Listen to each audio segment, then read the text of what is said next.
And now, here's your host of Shaping Success, Wes Tankersley.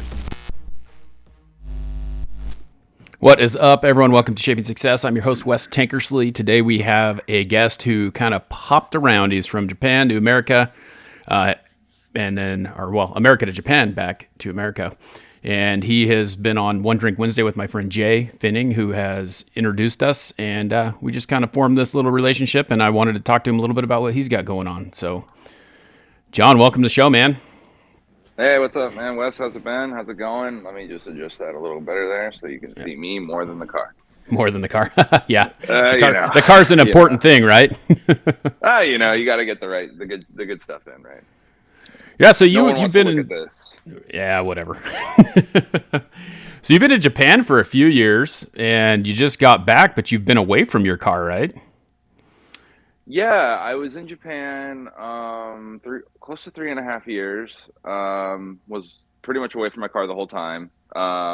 Thankfully, I have some really, really good friends, and they were so gracious to help me take care of my car while I was gone. Gracious as in, and they were driving it around for you. Yeah, it needs to get done. So Right.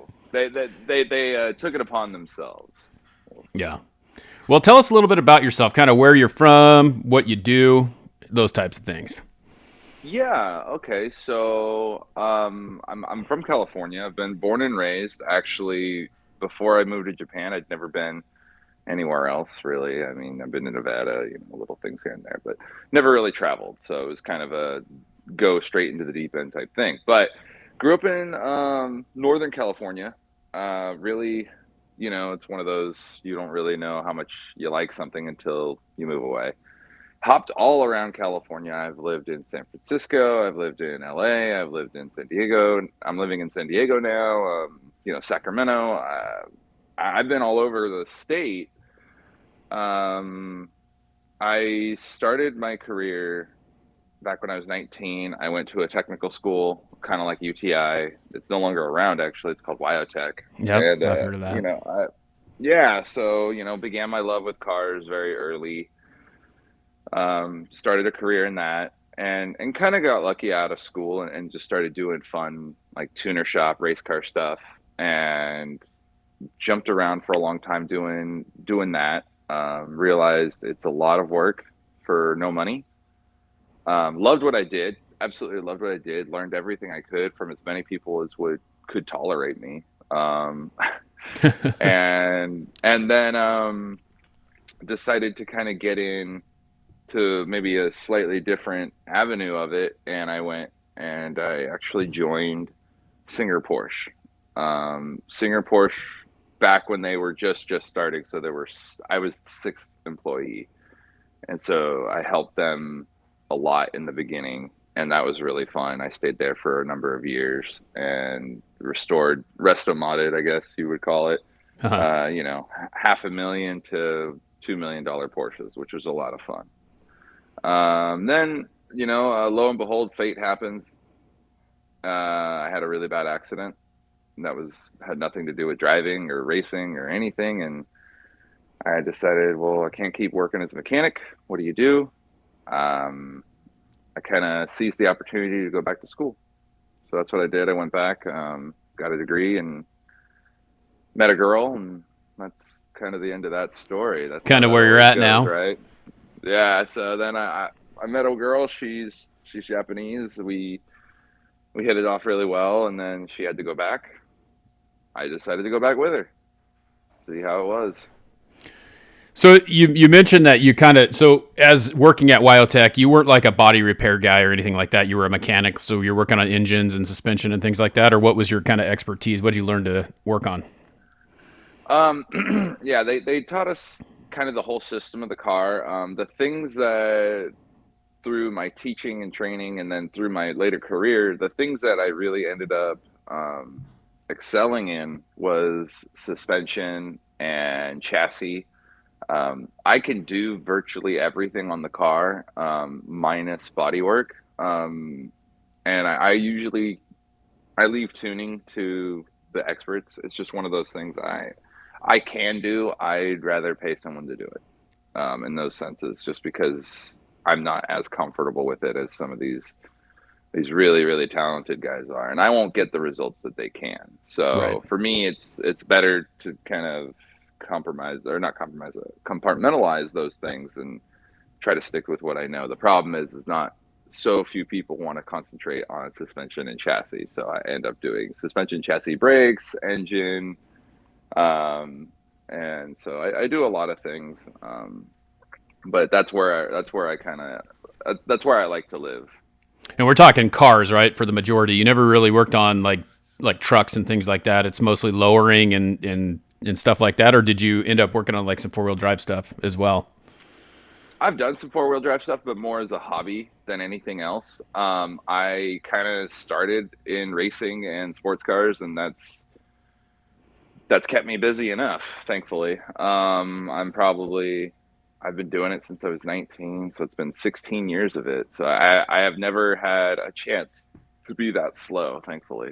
Um, I Well, will say switching to Japan though is a very big deal. Moving anywhere is kind of a pain, but moving across the globe is something I don't think anybody could prepare you for. There's nothing anybody could say that gets you close. yeah, and I can't imagine that. We'll talk a little bit more about that as well because I think that that's super important. It's a the first time I heard you was on Jay's podcast when you were talking about kind of some of the differences over there. Which I do have a question about that. So you and Jay are the only two people I know that have your name is one thing, but you spell it a different way. Where did JAWN come from? Jonathan. Down. You know, we're old. We're older than the internet, you and I, Right. which is scary. No one will believe us as they get younger, but we are older than the internet. Right. And when the internet started, we were much younger, much less mature, and Right. just like whatever. So JAWN was like my teenager way to rebel because every time someone yelled John, three, four, five motherfuckers called raise their hand. So it Right. was just kind of my way to be different without. And it's funny now because I look at it and I look at all my online like not personas, but just kind of like the online accounts and everything has JAWN except for very limited things that I want people to be able to find me specifically. Right. And now with the days of virtually no privacy, Google knows everything, Big Brother everywhere. I look at it and I'm like, you know what? I'm actually kind of kind of glad it's that way. I laugh. I used to think it was stupid, but I just kept the joke going. But now I'm like, hey, unless you know exactly who I am and exactly what to look for, it's really difficult to find me on Google, and that's something you can't buy these days. Right. Well, and I mean, like you said, 4 people raising their hand at one time. John is a common name. I mean, that is. I think I had two. I remember we always had to call them. What was it? It was like John R. and John something else. Like that. You always had to put the initial back behind it. So, yeah. Luckily for Exactly. me, Exactly. there's not very many Wes's in this world, so I don't really have to worry about that too much. Well, that's a hard name to pull off. I gotta say, Yeah. it's like Clint. It either Yeah. works or it doesn't, man. You're just Right. like, what's going on, dude? Yeah, so I got to give it to you. You pull off West very well. It's funny too because most people I mean it's one of those names. It's just and when someone sees you, they don't really. They're like, oh, that guy's name's Wes. I'm not gonna mess with him because I'm a little bit bigger than what people think I am. So it's kind of funny as far as stature. Being 6'3" and 290 pounds is kind of one of those things where you're just a big bastard and no one really understands that until they see you. Sweet mother of Mary. Yeah. That's yeah. You're built like a brick shit house. Yeah, I was a pretty big offensive lineman, so it's kind of the way it worked for Yeah, me. I could see that. Blindside me. Yeah. Um, So yeah. you have your own shop now. It's in California, but what did you do? So you had a shop in California, then you moved to Japan, then you came back, and you have your own shop again here in California. Is that what's going on? Partially. So I had my own business before I left for Japan. Again, I was with Singer. I broke off, did my own thing, enjoyed that a lot. And then I moved to Japan, and the culture there is so very different. It's like when you look at how they view everything, it's very different. But especially for someone like me in the automotive field, it was a complete total culture shock. I mean, yeah, mechanics here don't have a great reputation, and that's that kind of carries over, but that's about it. But it's a very different type. People view mechanics and stuff very differently over there. So and the opportunities were much more limited there for someone like me. So, do they So view I had to take mechanics a as couple of someone odd who jobs. is? Do they view mechanics? Sorry to interrupt you, but do they view mechanics as like a low level thing over there, or is it kind of like here? Like, I think the big thing that I run into is that college was something that my parents told me I had to go to do, right? And like, you don't necessarily have to go to college to be a mechanic. Do they view that as like, oh well, it's not as high level as like being a lawyer or a doctor or something like that, and it's not as profound over there, I guess. Yeah, and that's really what it is that they start talking to you and they look down upon you because, you work with your hands. Manual labor over there is very, very looked down upon, although it's really, really it's everywhere there. Just like it is here. And cars, especially in Japan, are for the most part a luxury. So, it doesn't seem that stable. It doesn't seem that, there's a lot that you have to unpack with that. Right. But in general, it was hard for me to want to stay in my industry. And when I got my business degree and I moved to Japan, actually my big, big hope really was to like work for one of the big manufacturers, but in like a corporate sense. Like maybe that was the reason I got into school and did the degree, was to kind of take it easy on my body after the accident and do something maybe behind a desk using some of the other skills that I'm hoping I have. Yeah. So yeah, and that didn't happen because again, the industry there is so nuclear and very insular that if you don't know someone, if you're not already from Japan and you don't know someone and you don't have like a huge crazy tech degree or something, like you're it's almost impossible, I'll say. Yeah, and I think the funny thing about it is like it's not that I mean obviously you worked on Porsches, but you have a love for these Japanese cars, like you have an NSX and you work on those types of cars. It's just kind of crazy that you get over there and it's like, yeah, we've got other people to do that, is what it seems like, right? And Yeah. and plus you're trying to get into something different. You're not actually wanting to work on the cars. You're wanting to work with like maybe go work for Honda, right, and kind of help promote that and build that type of thing. Yeah, exactly. And I've got a lot of years in management, and then in a management position and also running my own business. But then again, even in Japan, being an entrepreneur is not frowned upon, but you get raised a large red flag. There's a large red flag raised against you if you do that. It's crazy because here I feel like in the US now that's like the thing. Everyone wants to be an entrepreneur. Everyone wants to have their own business. Everyone wants to build something, and it's amazing that over there it's kind of like a different story. I was listening this morning again just to kind of, I had listened to your interview with Jay before, but you were talking about how it's kind of like like if you work for the business, you are that business, right? Like, so if you worked for Honda, you are like John Honda, right? That's it. And that's where you Yeah. live for, right? Yeah, and that's true of any job. It's not just in the automotive world. And in Japan, a lot of it is your work comes far before your family.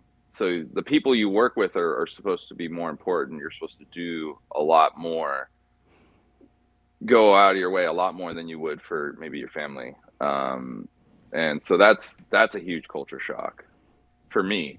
Right. Everything here now is, work balance, work life balance, that sort of thing. Take care of home, those sorts of things. And it's still kind of I always kind of think of Japan now that I've been there and I've lived there. I think of Japan as like America in kind of the movie 80s, the way they portrayed America in the 80s in movies. It's kind of wild. Business is going, you do whatever you want. If you feel like slapping your secretary on the ass, you can. Right. Um, That's there's a so you're lot saying of that that's the way that it kind of is over there right now. yeah, Interesting. yeah. That's the vibe. You know, it's very All the things that are very frowned comfortable. upon here and have gotten taken away over the years, the with all this woke stuff. Yeah, exactly. You know, and I mean, for some of it is for better for worse. You know, you can say whatever you want, but it is their culture. And one thing about Japan is if they want it that way, that there is very little you can do to change it. There's no one, any single person can do it, and they don't care if America thinks, you know, Japan's not woke or whatever. And it's hard. And people who love Japan will absolutely fight to the death that they will say most of the people who love Japan, one, have never been there. Two, have never actually been there more than anything than a tourist. So they don't actually know like the real Japan. So it's very difficult to kind of convince these people that, you know, it's not heaven on earth. There's still, you know, like anywhere else, there's good and Right. there's bad. So it was a really great experience. In fact, I really want to go back in a lot of ways. I came back. So then I spent about 3.5 years there.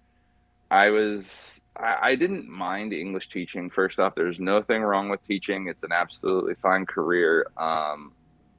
You know, I am, you could, depending on how you view it, I am either lucky or I'm very cursed to have a huge passion in my life. And that passion, you know, was very stifled when I moved. I wasn't able to drive. I wasn't able to work on cars. I wasn't able to do those things anywhere near what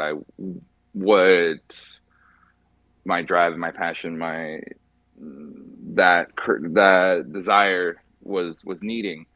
So I decided, okay, you know, I'm going to go back to the States. I'm going to do what I need to do to start my own business again and do something that can incorporate my love of cars and actually now my love of Japan. So importing, exporting is what I'm hoping is what I'm starting to do here. This where I'm at currently is not my shop, but it is a shop that I work with. I've worked with for many years. The owner and I are basically family. Uh-huh. And so he and I have had a lot of, we've been working together for 10 years now, and he's had a lot of work waiting for me since I left. So it's only stacked up at this point. And he says, you know, you're coming back, you're staying with me for a while. So Yeah. I have a lot of, I was really fortunate to land, you know, after 3 years and people, oh my God, John, I need you to come and work. I need you to come and work. And that was really powerful for me. That says a lot about who I surround myself with and what they think of me.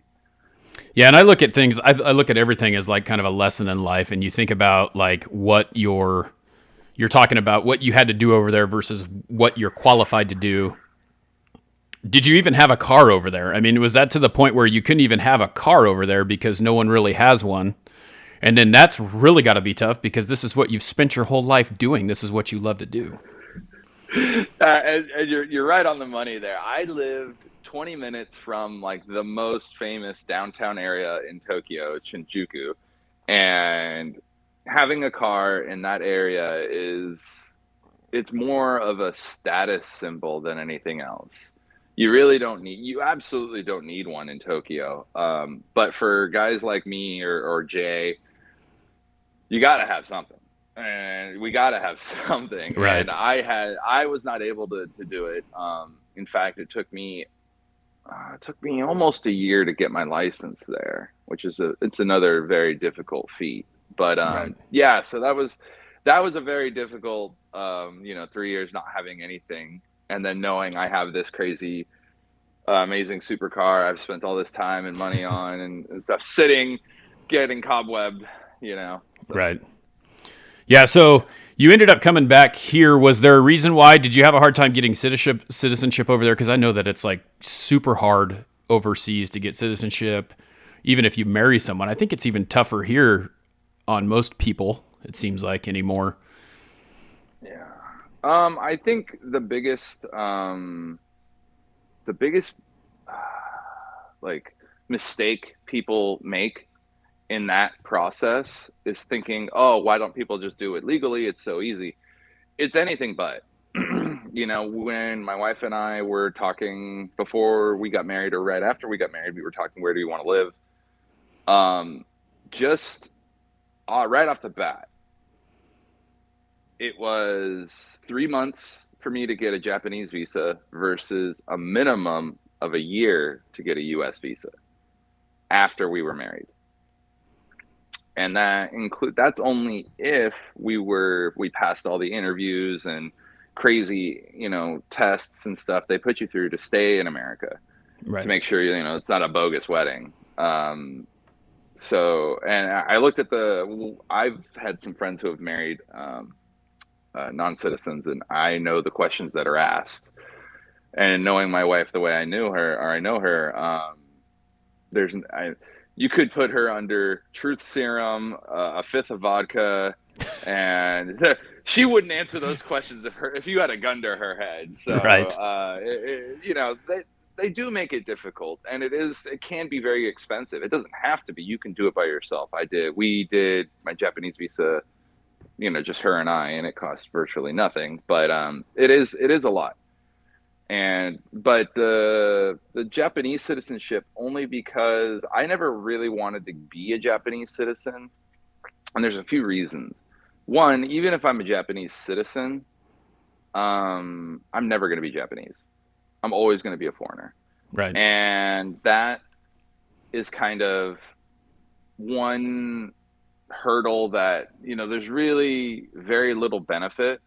Usually, instead of becoming a Japanese citizen, you'd get it's easier, and you can do it. It's called permanent residency. So you're just saying, hey, I just plan to stay here indefinitely, Right. and then at that point, it doesn't matter if you're married or not. You just go. So right now, I'm still on a spouse visa, multi-year. I'm here to get my business going and off the ground, and then I'll probably head back and do some other stuff. And because again, my business will be me going back and forth. Right. But yeah, I never really looked for Japanese citizenship because the culture and the culture of never being Japanese, not being accepted, and then the other part of it is it's so crazy. And then why give up my U.S. citizenship, really? Because you can't have dual. Oh, okay. Yeah. Well, and it's interesting because that's like, you don't ever, when you're in America and you're never, I'm trying to think about what's the right way to say this, but like people look at you different, like we look at Asians over here differently than when we look at, Caucasian people who are, and it's kind of weird I bet to have to be over there and feel like you're never accepted when you're widely accepted here for the most part, Yeah.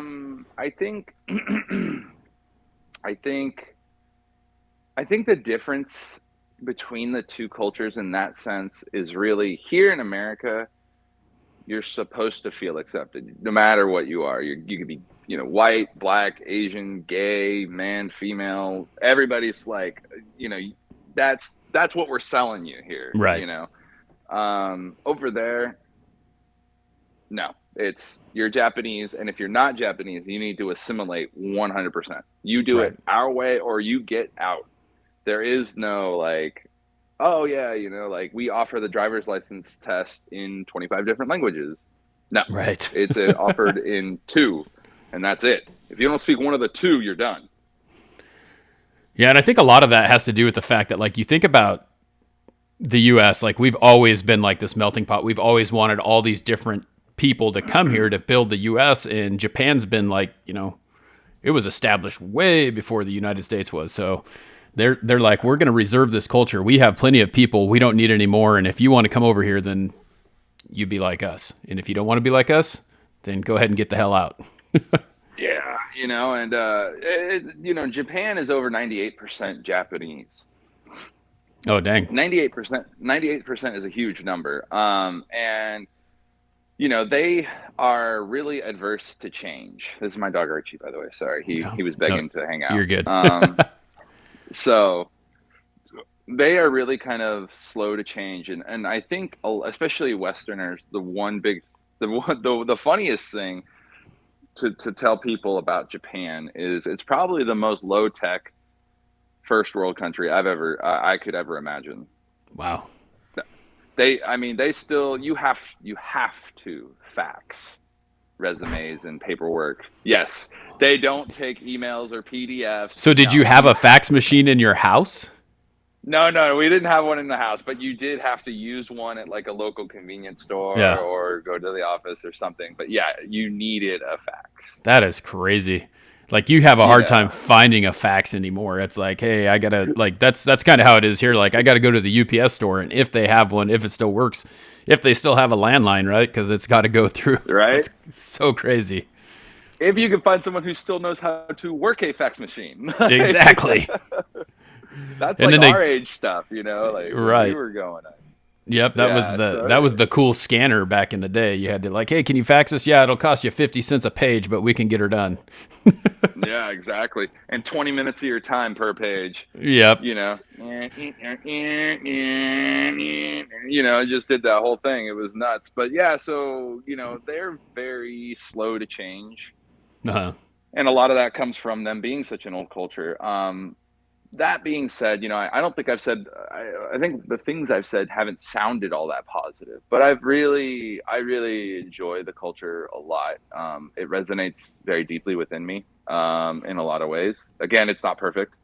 I've had my issues. I have my little like, and I tolerate this and that. But for me, seeing what I'm seeing, and I guess I mean you could probably totally relate to this, Wes. I mean, when we were growing up, it was such a different world here.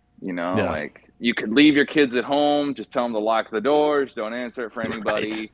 You know what I mean? You just, mom and dad, anyone calls, mom's on the shitter, dad's at work, whatever. You Yeah. just like you tell them anything, but now you can't even do anything, it feels like. And everything, like every time, like when I landed, the first thing I saw on the news was a school shooting. And I was like, okay, yeah, I'm back in America. That seems right. Versus like in Japan, you have 2 and 3 year olds riding the train by themselves to go Oh, dang. get groceries. Yeah, and there's zero issue. You leave your car with the keys in it. The biggest problem normally is that maybe your bicycle gets stolen if Yeah. you're not careful with it. Nobody locks their doors. Everybody is the quality of the food is out of this world.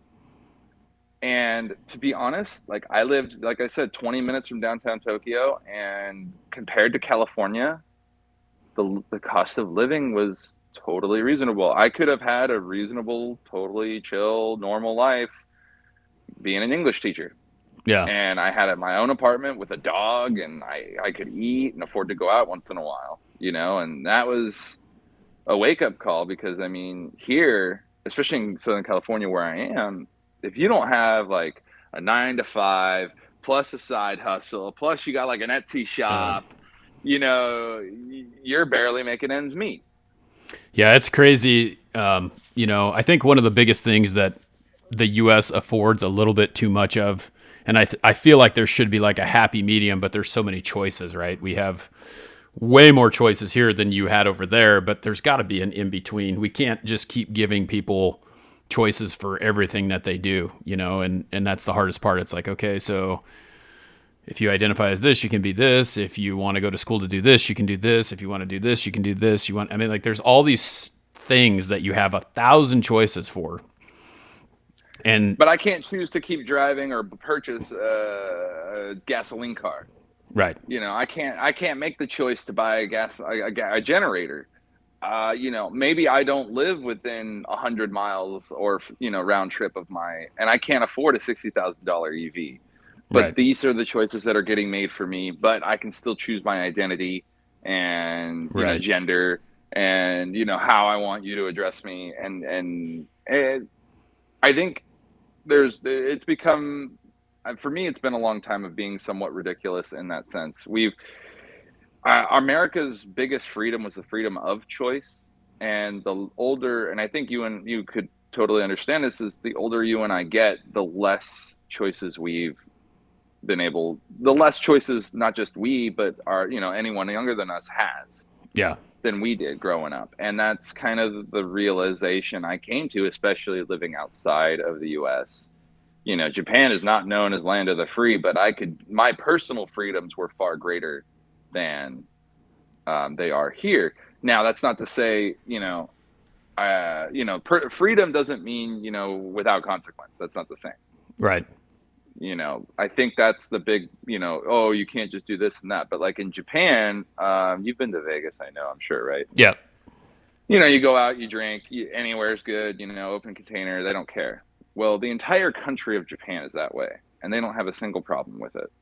No one gets drunk, no one throws up or pisses on the street. It's all just, you know what? You want a beer after a long, hard day, have a couple of beers, if you everyone's really respectful and chill about it. Like, you want to have a beer on the subway, no one cares. Yeah. I mean, during COVID, it was a different story. But I mean, there's a lot of really interesting freedoms, and I feel like we're sold kind of a dummy here in the States. Well, I think you get regards pretty to much freedom. like here in Idaho, guns aren't as controlled as they are in California. I feel like every time you put a little more control on something, more things happen because people want to fight against the control. And like here, Idaho's an open carry state, so everyone has a gun, so we have less crime because you might get shot if you try to rob a convenience store, right? And it's kind of that same thing. Right. It's like you may have less people who drink and drive because you allow them to drink so they don't have to get drunk before they decide they're going to go drive, or they can go get on the subway and take a ride, or they're doing things that aren't putting other people in danger. Yeah, and I think, I mean, I think you're totally right, and that's the main argument I find for open carry. And I'm a fan of open carry. I'm also a fan of background checks. I'm a fan of Right. But yeah, I mean, if you don't know who has a gun and who doesn't, if the only people who have guns are criminals, the criminals are going to be pretty happy about that. Right. Yeah, and I think that that's one of those things. It's like every time you buy a gun up here, it says right on the box, not legal for sale in California. It's like, okay, interesting. And it's hard because California is a great place, but there's these two pockets, right, that pretty much control everything that goes on in California.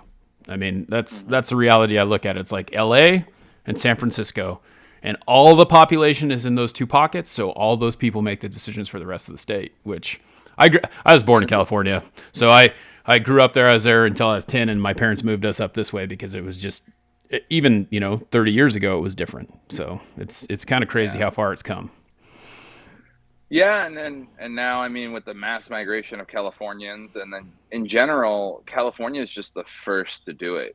Usually the 49 other states eventually start adopting at least portions of California, Right. or policies and things, and so it's usually not the last one to change. Usually California, there's no barrier between California and the rest of the 49.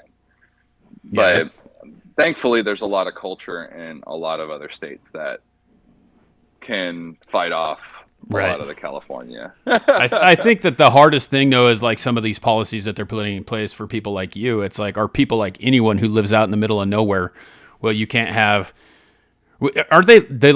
I think I was listening to Adam Carolla the other day, and they're telling people that they can't have, like, they have to have like smog control on even like weed eaters and things like that. There's some new law where they have to be low emission, or they have to go to electric. Like, they can't even have gas powered stuff anymore. Yeah, you're not allowed to have gas generators. They're outlawing the sale of new gassy weed eaters. That's to the level California's gotten, but we're not doing anything about manufacturing or farming or anything that actually does something. We're straw man argument, the whole global warming issue. Right. And I can't have those things, but let me tell you, I can same day deliver 6 times a day from Amazon in a truck that gets 3 miles to the gallon. Right. So, and by the way, some of that stuff gets flighted over on a plane, which is even worse. So, Right. you know what I mean? These people, you're just picking the easiest, weakest arguments. And the automotive industry has really been for the past maybe 20, 30 years has been and public enemy number one as far as pollution is concerned, and it's really anything but. And anybody in the automotive industry knows that that's not the case. And now you have issues with batteries and farming and lithium and the fires and dangers that come with that. And now there's only 3 known spots in the world with lithium. Yeah, and there's not So you enough think of it to give everyone an electric car, which is what you want to do. So let's look for something that's a little bit more easy to make happen. You know, I mean, that's yeah. let's have And that's the battery thing is operated now, cars. and then, like I laugh because it's a joke. You're Right. like, hey, like you're completely cutting off any future development or innovation by saying this is all you will ever be able to buy. You will not have an internal combustion engine, even if it's hydrogen. It doesn't matter at this point. So for me, that just seems you're cutting yourself in the foot. You're shooting yourself in the foot. And they're knowing the industry the way I know the industry. There's just not enough battery tech Yeah. right now, and there's not enough battery in the world. Well, there's not It's just, apparently there's not even enough lithium to do what they're trying to do in order to make people be able to do this. Like they're going to run out of it. So why are we spending time on something that can't really happen? You know? and if you think the wars we fought over oil were bad, the entire world wants lithium, Yeah. not just us. So, and I mean, there's a lot that you do, and I mean, for better or worse, California is 30% of the world's car economy. So if you want to be in the automotive world, unfortunately, you have to deal with California. Right. So that's really the 99% of the reason I'm back in California. When I moved out, I said, oh my God, I never want to go back because it was just not as advertised. Right. And it's hard. Well, it's hard too because really you've lived there your whole life, and that's a place that you'd like to call home. But on the same token, it's like, I don't know. I called it home for 10 years, and I went back for like 1 or 2, and I was like, nope, can't do it. I can't. And now I don't even. My wife, her family still all lives down there, and she wants to go down there and visit. She's like, ready to go, and I'm like, nope, not going. I won't do it. I just don't want to. I won't do it. It's so bad. It's like all you hear is stories. Last time I was down there, I'm a big Giants fan, and I want to go to a game, but you roll into San Francisco and there is just homeless all over. There's needles on the ground. There's people poop. They got to create an app to tell you where bums have pooped on the ground. It's like, we got problems. We can fix that or not. So San Francisco really doesn't want to. Yeah, exactly. They don't care. So if they don't care, then I can't care. It's the humanitarian issue. Oh, but they're people. Well, then do something yeah. No, we're good. Let them just steal and do all the things that they want to do. No big deal. Thank God. You and I could have an entirely separate podcast about this because again, I lived in San Francisco. I made it work. It was fun, and there were places you did go, and there were places you could go. Right now, you couldn't pay me to go back. Yep. I mean, yeah. So anyway, I'm back here. I'm starting a business. Mostly, my plan is, I'm not going to say split, but maybe 60, 40, 70, 30, split my time, with a majority being in Japan if possible. Importing, exporting cars and parts and motorcycles and things, because there's a huge demand even in Japan for American things. Harleys are very big. So there's opportunity. But the thing of it is that making the majority of your money, Japan's not about I don't want to say getting rich, because I mean, as much as I would love to say that's my goal, it does sound pretty bad, doesn't it? I don't necessarily think. I think that you've pretty much said that getting rich is not your goal. And I think that a lot of people understand that. I think money's a byproduct of success, and that's obviously what this show is about. Money's a byproduct, right? And you talked about the thing that I really resonated with me was like, I could stay in Japan and I could teach English for all this time, but I was not being fulfilled. And this is why you're doing what you're doing, because you want to be fulfilled in what you're doing. You didn't really have the purpose that you were looking for as being a teacher. And I was a teacher I did. before. Like I have 2 degrees in education, and I do not teach. I sell window coverings, so I can totally understand that situation. And I'll tell you this, when it came to teaching, I taught children, and I will say I found that incredibly gratifying in so many ways. I think I happen to love children. I think, and in this instance, it was really fun. But yeah, it wasn't my life's work. It wasn't what I felt empowered or passionate and that sort of thing to do. And I want to live a certain lifestyle. It's not crazy. I want to be able to have fun. I want to have a home, these and that's, you know, upper middle class would be great, Right. you know, which doesn't exist in California or Yes. hardly America anymore. It's But again, crazy. that's a topic for another day. Yeah, exactly.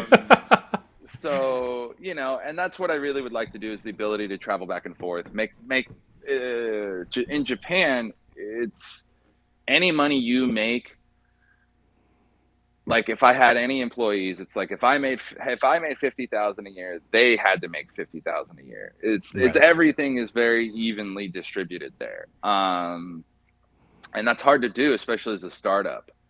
And then once you start making real money, you think our taxes are bad. Theirs are something else. Yeah. So the idea is to eventually make money here, enjoy it over there, or, and then be able to kind of vice versa, switch it all back and forth. I like the one thing I've really started to, or one thing I've kind of always enjoyed in my life is the freedom to get up and move. Right.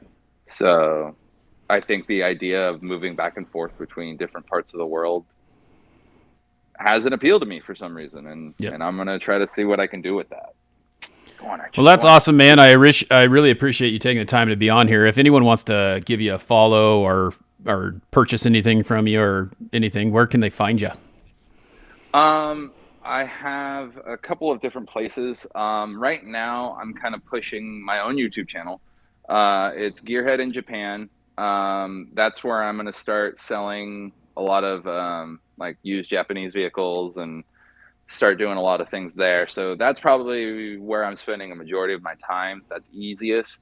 But if you reach me on Instagram, my personal Instagram, I'll be able to take care of you. Anaya underscore sports cars. Anaya is spelled ANAYA underscore sports cars, all one word.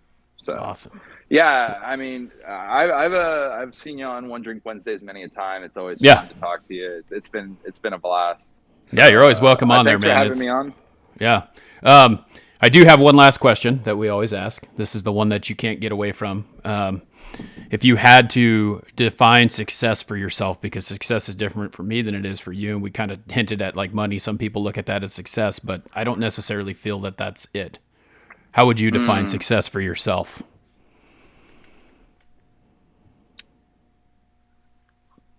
Money is not it. I mean, you need money. I think the thing about money is, I think the really successful people see money for what it is. It's a tool. It's not an end game. It's a tool to do the things that you want to do or have the things you want to have, whether that's a comfortable life or, a happy wife. We all know those are expensive. Yes. Um, for me, success is about getting up in the morning,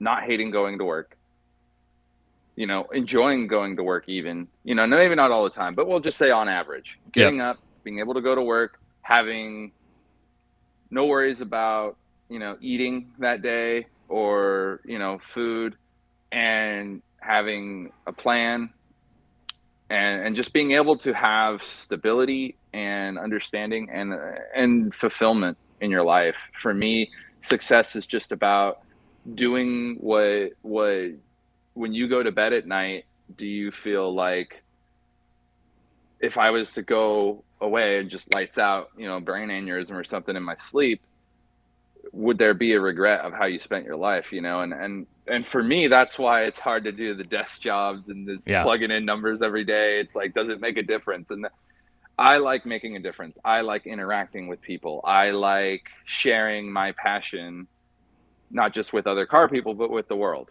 And so for me, any avenue that really allows me to do that gives me a large satisfaction. And that's where, and the ability to do that and make a living is success for Well, I me. think it's pretty evident that you are passionate about what you do, or you wouldn't be back where you are, because that's the thing. You got to find that passion, and it brought you back, and it's cool to have you here, and I'm glad that you're able to bounce back and forth, and I'm glad you hung out on One Drink Wednesday, because it's a great story to hear, and I think that people need to understand that you go through a lot of trials and things like that, and you may go someplace and end up somewhere else and back again. So I can totally appreciate And it, I man. think the difference between what I feel like the people who are successful and the people who maybe think they aren't as successful is the successful people never, you never lose hunger.